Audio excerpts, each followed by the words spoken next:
grant writer, and she's excellent at what she does, and we just couldn't get it through the right people to approve it. So, I mean, we keep doing that, because it'll cost about $250,000 to fix it the way it's supposed to be fixed. So we're Yeah. looking for grants. Government. If you fix it, aren't you gonna have to draw down the water in order to fix it? Not necessarily. Because they can pour concrete underwater, they do it all the time. Yeah, there's different techniques, so, you know, as we're not gonna solve that And part if tonight. we do that, it would be in the spring, because, you know, we'd have to do it before, The you know, crustaceans I mean, nobody wants the lake decals, to be empty. I mean, I can remember back in the early 70s, 70s. where for some reason, somebody needed to do some work, and they were connected. And the lake was lowered to where there was no water in a lot of the lake all summer. Because where my parents' place is, there was no water for 500 feet out. The lake was really lowered way down at that point, so, So anyway, Good so done. more to come. I can tell you, it's more to come. You know, we want to make sure we're doing the right things, and we want to learn from how we can get better as a community. And that's my job, is to try to figure out what that is. And you're going to hear some. If I'll say tonight, you're going to hear a lot of their stuff. I've been to a lot of training schools this past 2 or 3 weeks to get more educated on what we can do for our community, and you're going to hear that tonight. So but again, I appreciate the questions, Brett. I appreciate coming up. Thanks so much. It was very helpful for us to hear what you had, and I'll tell you, you're more than welcome if you want to take a visit while we're hand harvesting. Come on up and look at it for sure. Bring your diet. Yeah, okay, good. Yeah. All right. Is Jennifer here? Jennifer. And Cody. Okay. Brought two. Okay. So Jennifer is here, and it's about talking about compost buckets, I guess. Sort of, close. Sort of? Yep, really close. Okay. That's good. I was like, wow, you have like a super engaged. Normally it is like 3 or 4 people. I will be as brief as we can. I am Jennifer Perry. I own and operate a food scrap hauling and composting business down the hill in Redford with my partner John. We process about 12 to 14 tons of wasted food into compost a week. We haul from Champlain down to St. Hubert's and then over towards Saranac Lake and Placid. So we've got a pretty broad range. All of our compost gets sold to local gardens and farms. We feel very passionately about this. This is something that would otherwise go into a landfill, and when buried in a landfill, if you can even picture what your stuff looks like when it sits in your garbage for a while, it goes under anaerobic decomposition, which puts out methane gases, but it just takes up landfill space. It's about 30 to 40% of the volume in landfills is wasted food, and when you can take that wasted food and turn it into compost, in our opinion, it's a win-win. So our business serves 10 municipalities in the North Country. There are many, many, many municipalities within New York State that also have some sort of a food waste collection and or composting program on site. So what we're here to propose, there is a really amazing grant through the Clinton County Health Department that Cody can talk about. So what every municipality that we work with, and we can list those off if it helps to hear what they are and how they work, that we have, our business provides a bin. So you said bucket, and we certainly could consider a bucket swap. We don't do that with any of the municipalities. Our bin goes in the municipal someplace in Chesterfield. It's behind their transfer station, the town of Saranac Lake Village. It's just sitting someplace. So there are all kinds of places that it can go. The city of Plattsburgh has a really nice one that's being decorated. So the bin goes there. The public has access to it in a controlled way, which we can talk about how that happens. You bring your wasted food to the bin, you drop it off, and then you go away. We come in once or twice a week and we take the bin to our facility and we make it into compost. They're outside of Clinton County.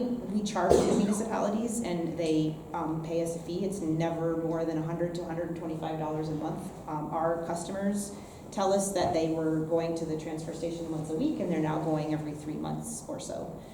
It can have a really big impact on the community, and again, to have that compost available locally is always helpful too. I'll turn it over to Cody, and he can explain how the grant works and how he could support you if this is something that you and your community. So I have just one question for you. Yeah, fire away. What's the closest municipality that has that we can go look at? The town and village of Champlain have one. Town of Peru has one, but it's through Casella. Okay. And then the city of Plattsburgh has theirs that we're expecting within the next couple of months will start up. So I would say And longevity, how long have you been involved in it?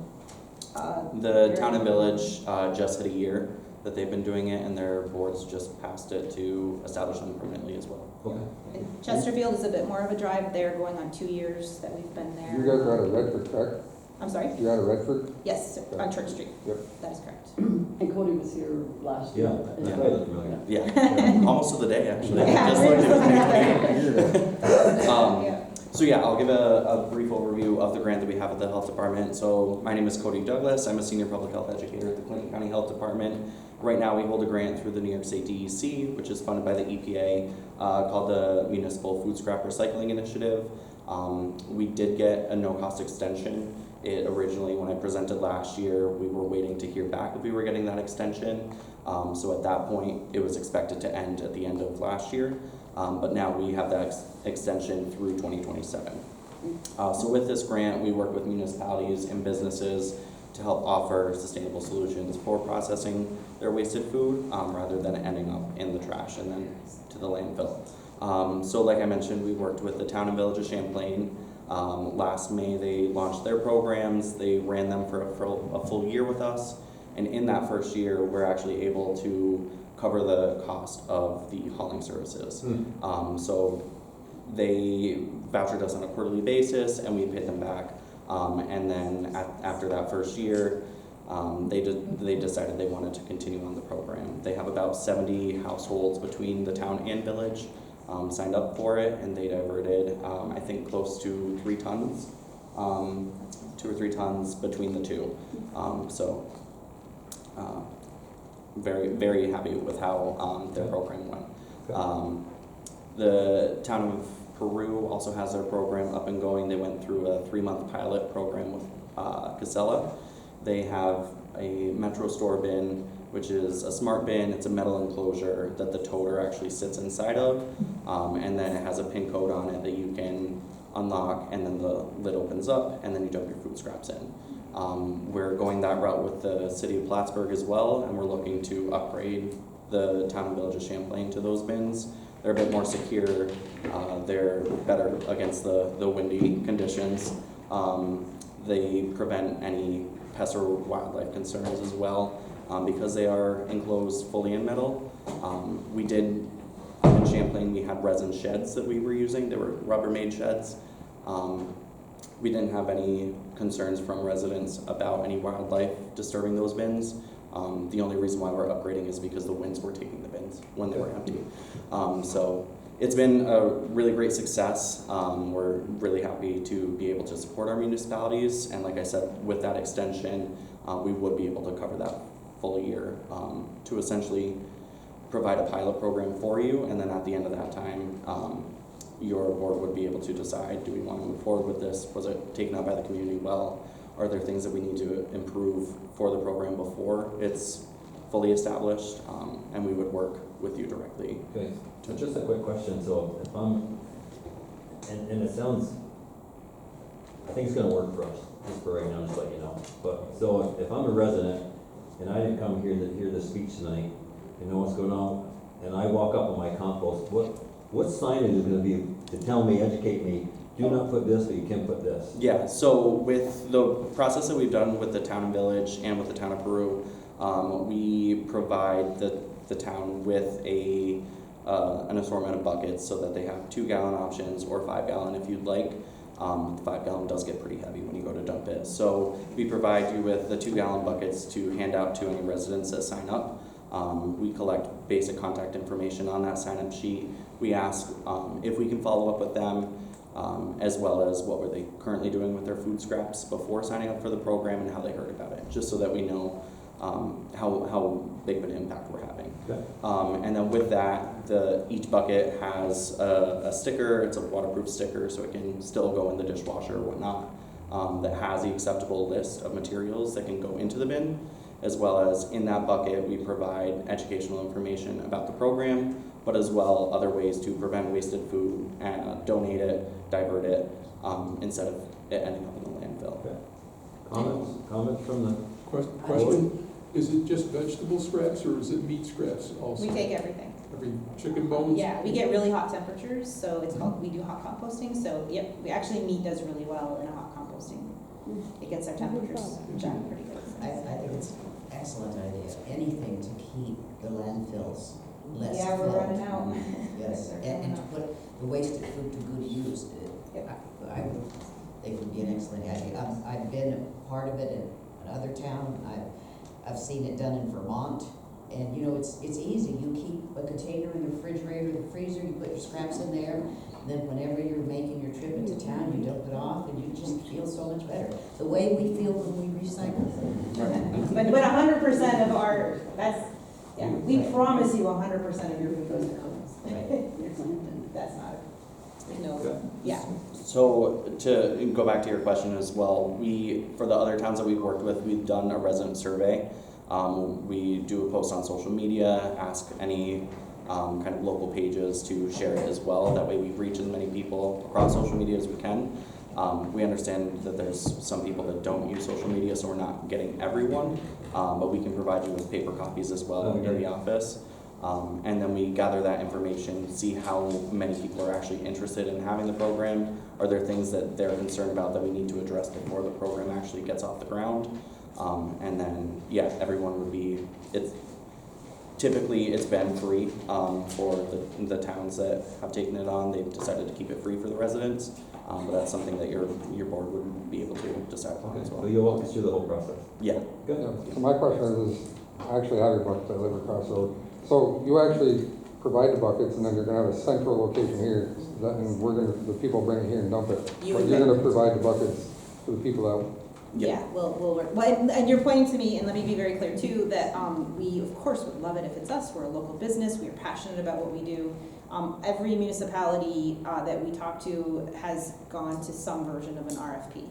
So, that we also can, that's where I would recuse myself, but under a different hat, I support that process too, and I'm all in for all of that. You know, whatever you have to go through your, yeah. So that's, I would understand if that's the process, and that's just. it's One last process. question, who gets? Just curious, who gets the final product? Do you guys sell that to cover your costs? We You do, do, and okay. and if anybody ever wants to hear why we have to sell it, I'd be more than happy to do it. The hauling and composting is extremely, it's very expensive, time-wise, and, we haul, so we have 2 really big box trucks. So, yeah, so we can't give the compost away, but we do sell it, yeah. And farmers and gardeners get all of our compost, so we're currently sold out. I have my wait list is this long, yeah, so we want more material out of the landfill and. Want some milfoil? There's a composting milfoil, yeah, that's not in our piles, but that is something we you thought get a lot about. of it. And we would be open to, yeah, we would want to do it right though, for sure. Okay, any other questions? I think you had mentioned that you keep your bucket in the fridge, or you have in the past. Yeah, so the buckets that we also provide, they're ventilated for the lids so that when the food does start to slowly break down, it's able to release the carbon dioxide in it. It escapes through the vent so it doesn't get wet and disgusting and start to Okay. smell. Good. I did a little science experiment in my kitchen. I keep mine out, and I went 7 weeks before I started having fruit flies and odor. So I think I haven't dumped mine in like 3 weeks at this point, and it's super moldy inside, but it has no odor. So Okay, that's a good thing. yeah, He's looking at you like, oh, dump it more often. yeah. Okay. Well, thank you so much for Thanks, yeah, coming thanks to for our meeting tonight. Thank you. Yeah, thank you. Okay, we'll get on the rest of our agenda here.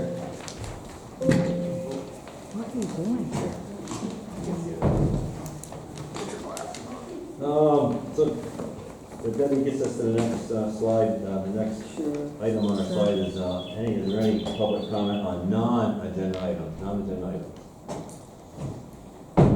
Yes. I go on Wilford King Road daily, and I just want to thank you for putting up the sign next to the little park that shows how fast people are driving.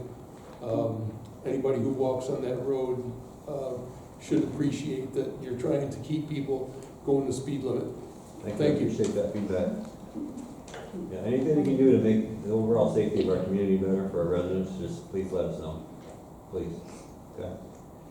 Okay, I already jumped ahead, I already got the bills approved, so I do have to approve another, I need a resolution for this bill. It's actually for Lakeview Lawn Care. So what the Lakeview Lawn Care is it's Jerry Relation. He takes care of all our herbicide treatment applications for the beach. In the dam, along the dam. So that cost for that is, total cost is $2,500. So I need a motion to approve the herbicide application for $2,500 for Lakeview Lawn. I'll go ahead and make that motion to approve Lakeview Lawn Care for $2,500 for the herbicide. Any more discussion? Preserve, did I see? So bushes, it says control brush and weeds? Yeah, He's so- doing more than mosquitoes? No, No, so that's this is separate. not from, this is, Or we're has it got required nothing to do by, with- This is nothing to do That's with. nothing It's to not do the with- mosquito anymore. we're required by DEC to keep all vegetation away from the dam, the length of the dam. So he sprays lake-approved herbicide along there so that trees don't grow into the dam, that kind of thing. That's what that's for. So if you see the little yellow flags, Yeah. that's just that Yep. he sprayed and it's perfectly safe for the lake. Actually been doing it for, We've been doing it for Quite a few 10 or Oh, 15 God, years, all of that. long time. Okay, old business next, so, yeah. Hold on. Oh, sorry, Any more discussion? oh, sorry. Roll call, Jason. yes. Deb. Yeah. Mike. Yes. Joey. Yeah. Okay. Let me do my Okay, job. old business, Lakewater, Lime Mountain wastewater treatment plant update, back on schedule. We did have some issues there. I don't know if you all know that, we had a contractor that, in January, did not do the job like he should have done, did not put the pump back into original state, and it puked, 500 gallons, at least 500 gallons of kerosene on the ground. So DEC got involved, and unfortunately, the contractor, JW Danforth, who now got bought out by MCOR, says that we had downstream process controls that failed, that's why it did that. And my argument back to him is that, listen, I worked at Urban for 36 years, I have a strong electrical instrumentation background, and when I go in and change a pump, I leave the pump at the original state as I found it. That pump in original state was in the manual control valve was in the off position. When he changed that pump, he put it to the open position. And that's why that cycles. We never had a spill for over 7 years until that tech put that pump in the wrong operating position. And it's in a legal battle right now. The total remediation for that spill was $121,710. They wanted to charge it toward the contract.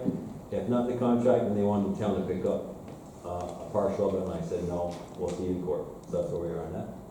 So y'all know.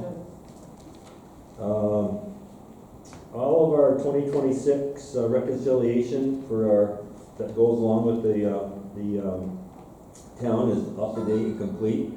It took us a little while to get our 2025 AFRs done for the town, but Brooke worked very closely with our CPA Mike and be able to get all that done. So we're all set and things are good for the town as far as AFRs are concerned.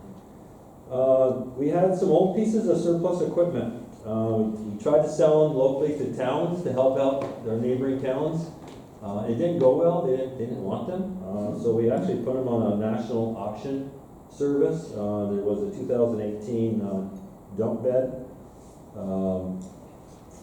that we sold for we got a bid for $9,600, we took it. And then the other thing we had a sander that we did a lot of work to, but it was in fairly good shape. And it did not go, we didn't get any bids on the auction until the last 11th hour. We had the town of Canton come in with the minimum bid, and then we said, no, we're not doing that minimum bid. And they bid again, and we took their bid for $3,000. So that went to the town of Canton. They came and picked it up last week. The dump box is still sitting out there. We're waiting for the new owner to come and get that. So we got rid of some old equipment and put money back into our account that we don't use anymore. I just gave you the update on the kerosene spill. We do have an attorney now that's been assigned to us through our insurance company. And I already sent her all the documentation that I have from the first day it happened on January 24th, to where we are today with all our documentation right straight through. So I's are dotted and T's are crossed as far as I'm concerned for the town of Dannemora.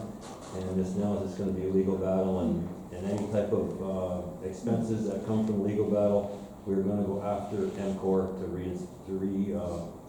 not charge us for that battle, we'll get those expenses back. So we're standing firm on this lawsuit, we're not gonna move at all, and we're gonna see where it goes, so just give you that.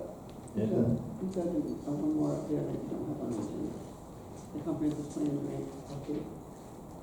Oh, that's right, put that on last minute, thank you for that. So, as you know, our wonderful New York State budget just got passed. Longest it's ever been in the history of New York State. It's the largest bill in the history of New York State. And as you know, we were in the process last year of doing a comprehensive plan. What is a comprehensive plan? Basically, it gave us a framework or an outline to understand what are its important components of what makes this community stronger, have more resiliency, I'll say. Could be zoning, could be industrial, could be protecting our farmland, could be monitoring short-term rentals. It's a bunch of stuff, but we only want to take on a certain amount because it can get so big that it becomes unmanageable, and you don't get it done. It's that simple. So we already have a committee formed, and Mike and I and 3 others worked on it last year, and the paperwork got so complicated with questions, we are no longer able, actually Becky helped us too, no longer able to answer the question because we didn't have the expertise on answering the questions. And the reason I say that is that we had borrowed a template from Chesterfield, and in the template, to the point, 2/3 of the grant process was plug and play, it was that simple. Becky would copy, paste it, copy, paste it, copy, paste it. It was going through well, we got almost to the last third part of the grant process, and the questions from Chesterfield went away, and New York State inserted another bunch of questions that were just over our head. So we took a timeout on that comprehensive plan grant update, and we decided that we needed some expert guidance on this, so we contracted with MJ Engineering, and of course, the grant process can't start until the budget gets passed. So the budget just got passed, the grant now is in a live state, and MJ Engineering is gonna assign a person to us. They actually gave us a break on cost, original cost to do that grant. For them to do that, help us with that grant, it's $8,000 because we did so much of it. They shaved off $2,000 off the grant. And now they're gonna get us to the point where we can apply for that grant to start this comprehensive plan. Unfortunately, the sad part of this whole process is that the grant's gotta be in the end of July. They did not give us extra weeks because the budget was late. So we're in a little bit of a pinch right now, I just want you all to know. And so we gotta really move quickly, and MJ, I talked to MJ, day before yesterday, and she said, we're all set, I'm gonna assign you a person, and we're gonna get this thing done, and get it moved through the process. The other part that we don't now know is that even though the grant's gotta be done by the end of July, we won't know until the end of October whether we get the grant or not. It's a really messed up system, but anyway. It's the way, that's right, he said the way grant works, and so we're pretty excited about it, that we're finally getting this thing kicked off the ground. So in the second breath, let me say this, we need more help. I was just gonna say, if you need help, maybe you should ask for help here and people can help. So we definitely need more help. So, I don't want to get to the point where I have 15 people. The perfect size for any type of committee is usually anywhere from 5 to 8. Right now, I think we got, what, 4? Four, Mike? Us two, Matt Furman. Matt, 5, yeah. Wasn't Lamount in it? We really need Huh? some help with Frank in this it? Frank was process. in it.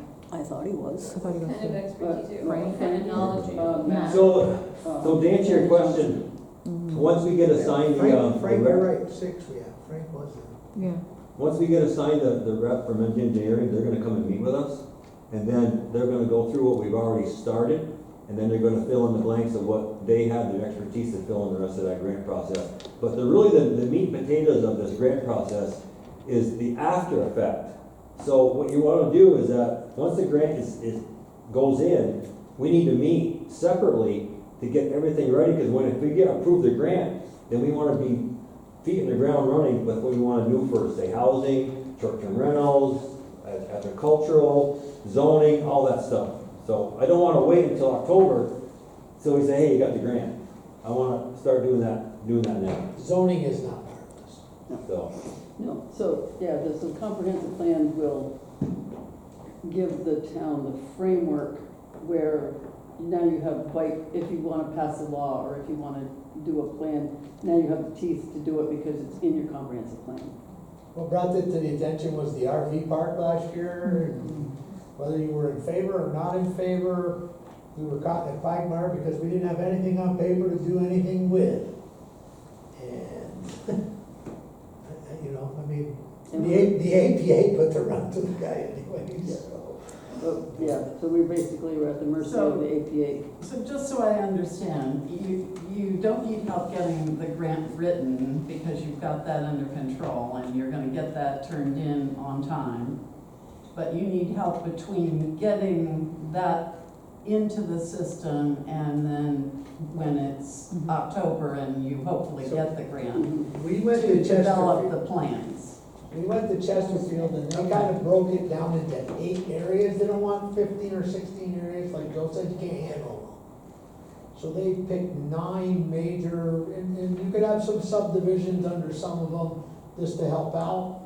But he says if you spread yourself to every little thing that you can think of, you're never gonna put it all on paper. So they recommended picking like 8 topics and then going off of those to what people want. And what's nice to your question, actually, is that, we have a wonderful relationship with these towns that have just finalized their comprehensive plans. So we have Chesterfield's template.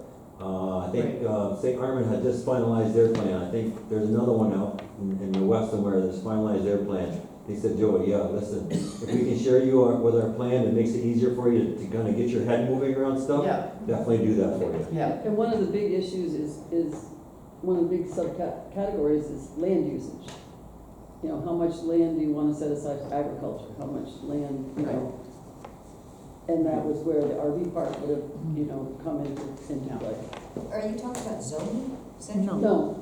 No, Not just zoning. no, all- I mean, a lot of different zoning could issues. happen someday because the structure would be there, but we're not. This isn't for zoning, this is just, you know, land usage doesn't necessarily mean zoning. It could be, you know, 20% of the land in the town is gonna be Forest. earmarked for this, you know, and if you wanna put in a RV park that's 30% of the land, well, obviously you can't do it because our plan says only this much, so it's. So it's actually an effective tool to be able to manage the town in a more open-ended way for the future, for the people that's gonna be here for the next 100 years, basically. The last comprehensive plan, well, it wasn't really a true comprehensive plan, it was done in the 70s here. 75. Yeah, couple pages. Yeah. Okay, last year it was the RV park. Now, you got one, I got one, somebody else I know got one. They got these letters from this company. They want to lease your land and pay you an exorbitant amount of money to put in these storage, lithium battery storage containers. And, I mean, if it's not gonna be one thing, it's gonna be something else. And a lot of people with that money that they're willing to throw at them for that lease for all these years, a lot of people are gonna be tempted to take it. Is that something that you're gonna also consider in this land No, management? it's all part of you look at all that stuff. Okay, all right, because like I said, if it's not one thing, it's gonna be another, and it's always gonna be something Oh, else. yeah, it's all, I mean, Right. It'll be a domino effect. wherever there's Batteries I was open just- property. I got a letter. Hang on, Debbie had the floor. I said, wherever there's open property, somebody is gonna come in and want to put something there. I mean, that's just human nature. We see, you know, it's like in your house, you have a blank cupboard, you're gonna fill it up. People want to fill up, property as well. So, we don't, the local residents don't. It's usually somebody coming in that sees that this is a great place to put a RV park. Yeah. Well, I just was gonna say, again, if you need help, I think committees could be formed to help for different sections of that. And I like that you're consulting with other towns, but it's, if you need us, we can help. Yeah, listen, I appreciate the offer, and it's gonna come at you, because, you know, you can have main committee members, but you can have subcommittees that break off and work on just one subject, right? Yeah. Yeah, for sure. Okay, anything else on their old business? Okay, I do have one update on your old business. We've been getting a lot of phone calls about our pickleball courts, right? Yeah, I know they get some phones and hands up tonight and that. So, we are on the schedule now. I called today, I got a confirmation. We're on the schedule today for 2026. I don't know when, I do not know when. One of those things we have to do, excuse me, Guys. can you, outside. or take it outside. I didn't think I was talking out loud. Yeah. Yeah, you could, yeah. My apologies. My apologies. So anyway, it's gonna get done, and what's unique about it, you gotta give credit to the company you're dealing with. He is not gonna upcharge us for the quote we had 2 years ago. Nice. So, but this, listen, it's still expensive. Let me tell you what it's gonna cost to do these courts. And this has already been approved, by the way. So just to do the, Phillips Court one is, $8,430. To do the, one over here at Wilfred King, $12,219. What are they doing? Resurfacing the entire pickleball court. So, you know, and then it's about management and making sure that we take care of them. And I'll say this in a second breath, we're putting these porta potties in our parks. And the porta potty up at Phillips Court got tipped over and kicked and dented, and so it's just, we're trying to do the best things for the town, but we just have some people that just don't give a shit. Yeah. And No pun intended. the pickleball courts. And the pickleball courts are going to, I mean, in every 5 years or so, we're gonna have to redo them because Because of the weather. there's just no way to protect that, the surface. I did not want to resurface that court. I told Bill Chase when it was put in that there was gonna be a spot that was done. He said, that's all right, we'll build you a second. I came and I asked the board if you would do a second pickleball court because I live on Wilfred King Road. I have to go to, last Monday I went to Willsboro to play pickleball. I have to go to Chateaugay Lake to play pickleball, or to Lion Mountain. Lion Mountain pays the same taxes as I pay. Why can't I have 2 pickleball courts on Wilfred King Road? In other words, everybody has to wait their turn for play. Right now, it's the same in Florida. Right now, it's hard to get 4 people to play pickleball in Florida.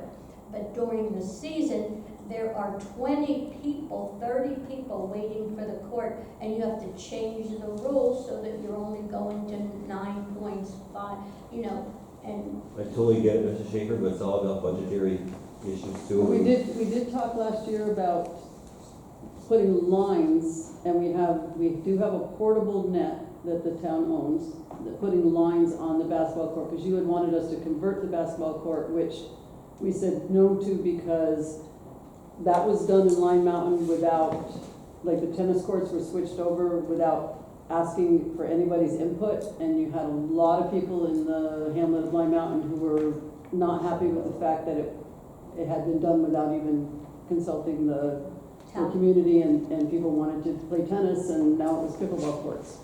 So there is an opportunity to line the basketball court, but it's got to remain a basketball court because we paid $8,000 for bringing nets. So And is it 30 by 60? The basketball court, how long? I'm not sure. In other words, It's court if size, If so. it's 30 by, no, to be practical, if you put lines for pickleball on the court, you could really play pickleball on that court. Right. And then use the net. That's so if, you know, we can line that, and that's something to talk with them about, is whether they can just line it. and you could play it on there, but we do have a portable net that could be used on it. Yeah, we can look at that. But again, a lot of it comes down to a budgetary process, because it's just so expensive to I install know these that, things. guy in Denmark that approached him to see if he could help cover the cost of his office and the Wilbur Gate Road, thank you. Okay. Before I go into new business, is there anything you want to bring up on our old business? I got one thing. Okay. We need to look at the sidewalk issue still, and we gotta bring that back up. We talked about it several times, but we gotta get that. And why not? I think maybe they could probably resurface, but, Yeah, we could just tear up those bad spots. yeah, and just, but I think we should do it. It's been an issue that has been brought up 2 times, and we've talked about it, and we had a lot going on. We said we'd wait till spring, but Okay, good point. we should But keep take a look at it, that. if you wanna keep it clean in the winter, you gotta change the whole mailbox policy. Yeah, Absolutely. that's a whole different. Yeah, That's another, that's another headache. Ball fire. Yes. Is there an update on the Veterans Memorial Park that was supposed to be Yeah. done by the pump house? I can do that. Go ahead. You want- Okay, That'll be old business. yeah, so, I was actually out there today for quite a while. It's getting dry enough where we can actually do stuff there. We're pretty much really close to it being completed.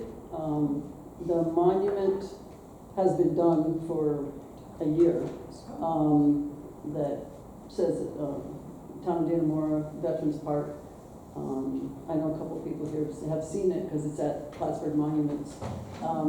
They need to wait until the ground is really dry before they install the monument. And we have fence posts to put in for the walking. There's a carrying path. We have the fence posts to put in yet, and the plantings, which are basically, the plantings are probably the least important part of it, because they'll go in, and we have the handicap parking sign to go in where the handicap parking spot is.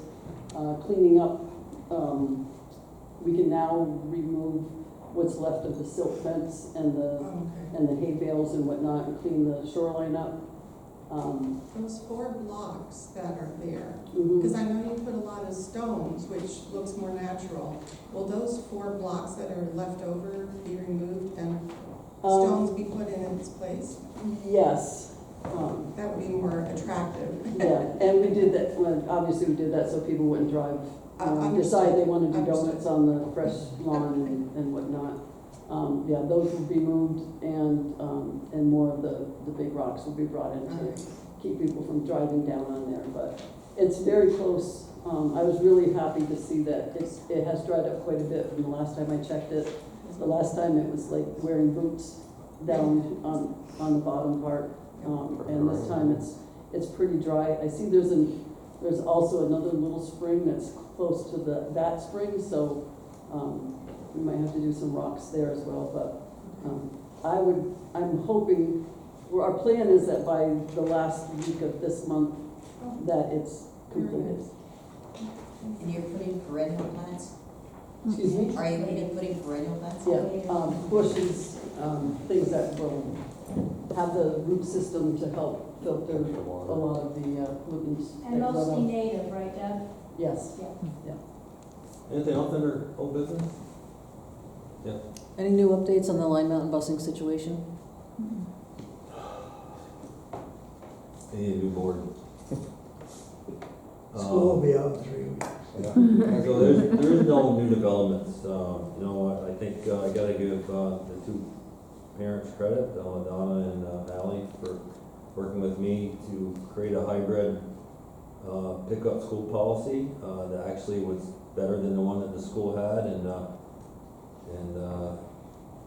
I'll tell you exact conversation we went in. So exact conversation, we went there for that meeting.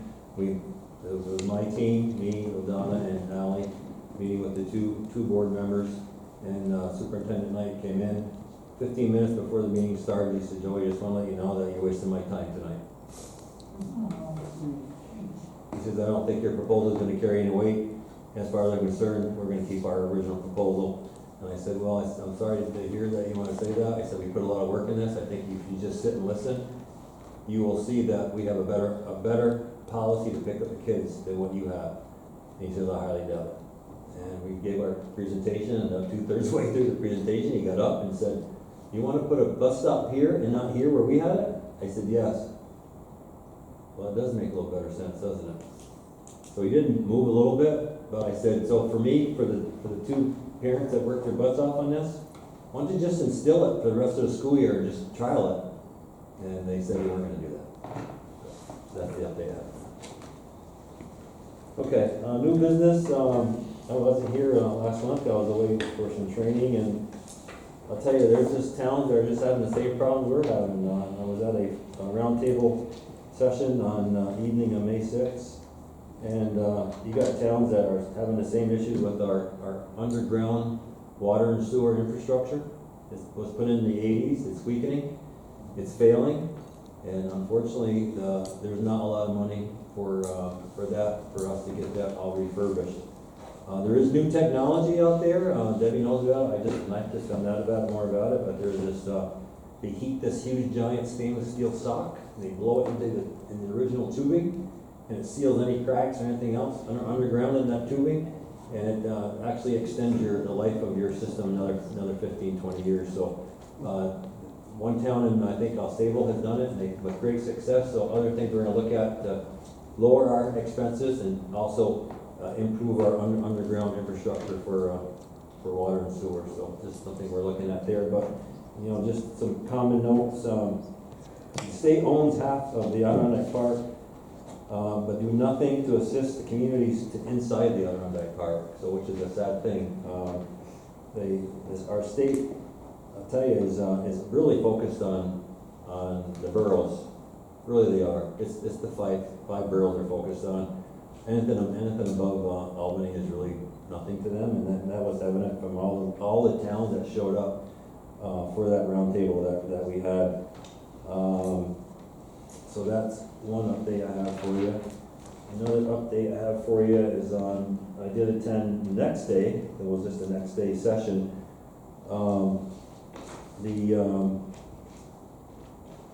Get my notes here. So it's Adirondack North Country Association. It's ANCA. It was a climate and energy conference, which is extremely interesting. And I took some pretty good notes, but the biggest one that I really got from is that they really gave a huge presentation about the 339-mile electric line that ran from Canada all the way to New York City. And I got some stats on that, and I was just amazed by the overall stats on what they can do on this. So 339-mile line from Canada to New York City. Hydro-Quebec basically was a partner in that. It's a 1,250 megawatt system that will power 1 million homes in New York City with that one cable. It's called the CHPE project, which stands for Champlain Hudson Power Express Authority. 192 miles of waterway that cable laid in, and 147 miles of underground the cable was put in. And through that long distance of 339 miles, it only loses 5% of its electrical value, which is amazing. Anybody knows electricity? That's unheard of, actually unheard of. Very high voltage? Yes. Extraordinarily high voltage? Yes. Yeah. They have to do 700 easements with landowners to get that cable to run. Took 556 wire pulls for that cable. 97 miles alone just in Lake Champlain. 560 splices, 1,400 jobs were created. There was 400 change orders that were approved. It was a 25-year contract. There's actually a fiber optic line that runs right alongside of it that monitors everything for heat integrity damage, that gives them immediate response back to an operating system that tells you what point of that cable is failing or it's going to fail. The cable came from Sweden. That's where it came from, just to let you all know. And Right now, New York City uses 90% fossil fuel. So just think what that cable's gonna do for the city out there. So that was an interesting topic. Another one that I just want to share you with, one of the things I went to was understanding natural gas and electricity. As you know, our electric rates are going up. That was a hot topic for that session about our electric rates, and we kind of got some breakdowns on costs. At 56 cents of your dollar goes towards electricity, and 47 cents of your dollar goes toward natural gas. For NYSEG alone, 40% is charged for delivery, 39% natural gas, and 44% for supply. They say that your day, I remember back in the day, they say your day and night rate is your best rate. They're saying the day and night rate is your most expensive rate that you can be on. So you need to basically keep on a straight rate for more economical ways of running electricity. They said be very, very careful with third-party suppliers that call you. They said, because one of the things they want to know firsthand is, can you give me the cost of your electric bill? He said, never share the cost of your electric bill with any third-party supplier, because they're going to give you some fictitious numbers.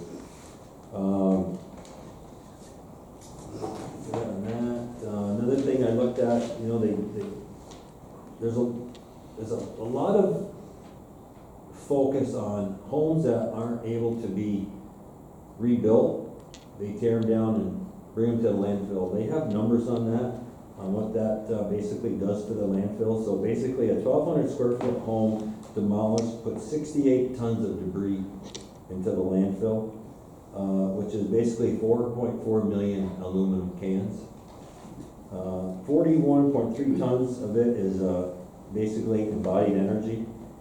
And there are a lot of historic tax credits on old homes you can get that the state doesn't educate you on, sadly. So this again. The next one I went to is battery energy storage 101. I know there's a lot of individuals that like to know more information on battery energy storage. We are in that same category. We're educating ourselves the very best we can on understanding battery energy storage. And I have to say, NYSERDA gave a wonderful PowerPoint presentation on the pros and cons of battery energy storage systems. And I am going to invite NYSERDA to this